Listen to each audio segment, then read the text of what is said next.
대부분 아이들의 학업 성취도가 떨어지는 학부모님들은 이 점을 다 놓치시더라고요. 반면에 아이들의 성적이 좋은 학부모님들은 를 지킨다는 거죠. 첫 번째로 상위권 학부모님들은 잔소리로 아이들을 움직이려고 하지 않습니다. 하버드대 교육대학원에서도 아이의 습관을 바꾸는 가장 강력한 요소로 가정 내에 구조화된 환경을 꼽았어요. 대신 철저하게 환경을 설계하는데 이게 무슨 소리냐? 보통 어머님들 공부해라, 핸드폰 그만 봐라, 이 말 하루에도 몇 번씩 많이 하시죠? 죄송하지만 이런 말로는 아이의 행동을 바꾸기가 진짜 어려워요. 교육학에서는 환경이 행동을 만들고 행동은 습관이 되고 그 습관이 결국 성과를 만든다고 봅니다. 생각해보세요. 엄마 아빠는 거실에서 TV 보고 스마트폰 하면서 아이한테만 방에 들어가서 공부하라고 하면 그게 될까요? 공부 잘하는 집은 거실을 서재처럼 만들거나 아이가 공부할 때 부모님도 옆에서 같이 책을 읽습니다. 스마트폰도 같이 멀리 둬요. 우리 집에는 TV가 없어요. 저녁에는 부모님도 공부하세요. 상위권 아이들에게서 정말 자주 듣는 말이에요. 그리고 중요한 건 집안의 기준이에요. 완벽을 강요하는 게 아니거든요. 우리 집은 적어도 학원 숙제보다 오늘 배운 복습이 먼저다. 시험 기간에는 가족 여행보다 아이의 계획표가 우선이다. 같은 명확한 생활 기준이 있어야 되죠. 아이들은 부모의 말이 아니라 부모가 보여주는 태도나 공기를 배운다고 생각하시면 돼요. 자, 두 번째로 공부 스케줄 앞에서는 절대 타협하지 않으시는 게 중요해요. 공부가 흔들리는 집을 보면 결석 사유가 진짜 화려하거든요. 뭐 가족 외식이다, 컨디션이 안 좋아서, 아니면 우리 이번에 여행 간다. 부모님 마음은 이해합니다. 근데 이렇게 스케줄이 흔들리면 아이 학습 리듬은 박살이 나요. 청소년기의 뇌는 규칙이 반복될 때 안정감을 느끼고 그 안정감이 있어야 공부에 몰입할 수가 있어요. 상위권 부모님들은 정말 단호하시거든요. 공부는 기분 좋을 때 하는 취미가 아니다. 정해진 약속은 지켜야 한다. 아이가 좀 아파도 기분이 나빠도 책상에는 앉혀보세요. 이건 아이를 혹사시키는 게 절대 아니고 공부는 내 기분이 아니라 내 책임이다 라는 걸 가르치는 과정이라고 생각하시면 좋습니다. 아이 시험 망쳤을 때 학부모님들 아이한테 뭐라고 하세요? 너 또 왜 이래? 너 이러다 큰일 나. 이런 말 진짜 많이 하시거든요. 근데 이런 말들은 아이 뇌에 약간 불안 회로를 켜서 뇌 기능을 마비시켜요. 상위권 부모님들은 이렇게 말씀하시죠. 이번에 못한 건 실패가 아니야. 이유를 찾아보자. 내일 다시 한번 해보자. 그래서 위로와 기준을 동시에 주셔야 합니다. 그게 저희 에듀플렉스가 강조하는 회복 탄력성의 핵심이라고 보시면 돼요.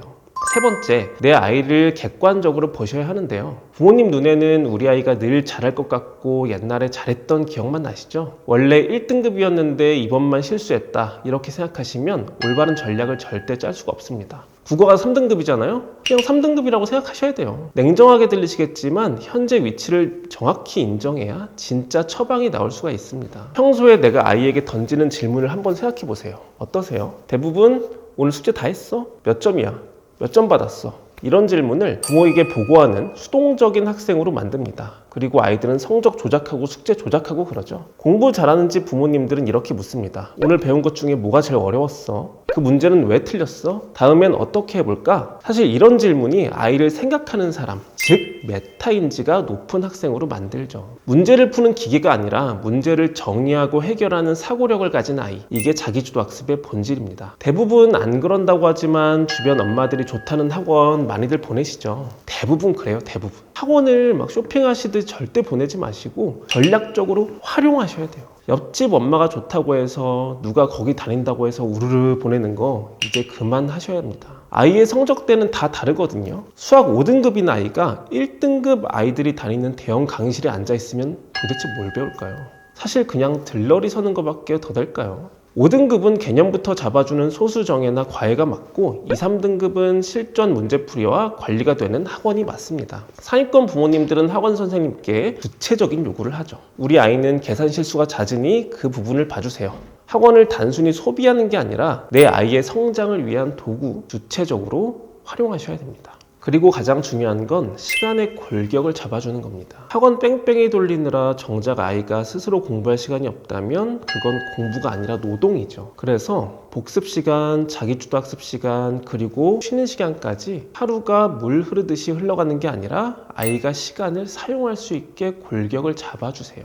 이게 가장 어려운 내용이라고 생각하는데요. 심리학에서는 이걸 정서적 분화가 안 됐다고 말하거든요. 아이 성적 떨어지면 부모님이 더 불안해서 잔소리하고 막 화내고 사실 뭐 부모님 마음은 당연하죠. 하지만 고치셔야 됩니다. 부모가 자기 불안을 아이에게 투사하면 아이는 숨이 막히거든요. 그러면 아이의 인생과 부모님의 인생을 건강하게 분리하시는 연습을 하셔야 됩니다. 상위권 부모님들은 아이 스케줄과 환경을 세팅해주고 나면 쿨하게 본인 삶을 사시거든요. 운동하고 책 읽고 일하시고 아이가 늦잠 자도 안 깨우는 어머님들도 진짜 많으세요. 네 인생이니까 네가 책임져. 이런 메시지를 행동으로 보여주셔야죠. 부모가 단단하게 자기 삶을 살 때 아이도 독립심을 배우게 돼요. 공부를 못하는 아이들과 이야기해보면 간단합니다. 아무도 자기 말을 들어주지 않는데요. 한국에서는 공부를 못하면 실패자라고 취급을 받거든요. 사실 학교도 그렇고 사회 분위기가 다 그래요. 학부모님은 아시잖아요. 그러니까 지금부터 공부가 아니더라도 작은 성공 경험을 설계해주세요. 자기주도 학습은 나도 할 수 있다는 자기 효능감에서 나오거든요. 처음부터 거창한 목표 절대 세우지 마세요. 오늘 영어 딱 10개 외우기, 수학 문제 딱 한 유형만 마스터하자. 이런 작은 성공이 쌓여야 뇌에서 나도 되는데? 라는 신호가 터져요. 학원만 돌려서는 절대 느낄 수 없는 이 성취감, 이게 아이를 책상 앞에 앉게 하는 진짜 에너지라고 보시면 됩니다. 부모님은 아이 공부를 억지로 끌고 가면 절대 안 됩니다. 아이가 스스로 달릴 수 있게 도로를 닦아주는 설계자가 되셔야죠. 환경을 만들고 원칙을 지키고 객관적으로 바라봐주고 작은 성공을 맛보게 해주는 거. 오늘 제가 말씀드린 이 내용들 들으시면서 나는 왜 저렇게 못하지? 저게 될까? 이런 생각하지 마세요. 완벽한 부모가 되라는 게 아니거든요. 너무 자식을 사랑해서 꽉 쥐고 있던 그 불안한 손을 이제 조금 놓아주셔도 됩니다. 부모님이 단단해져야 아이가 안 흔들리거든요. 그래서 불안보다는 원칙을, 통제보다는 환경을 한번 선물해 봐 주세요. 혹시 우리에게 맞는 정확한 학습 환경과 전략이 궁금하시다면 언제든 저희 대치점으로 오셔서 문을 두드려 주세요. 학부모님의 가장 든든한 파트너가 되어드리겠습니다. 감사합니다.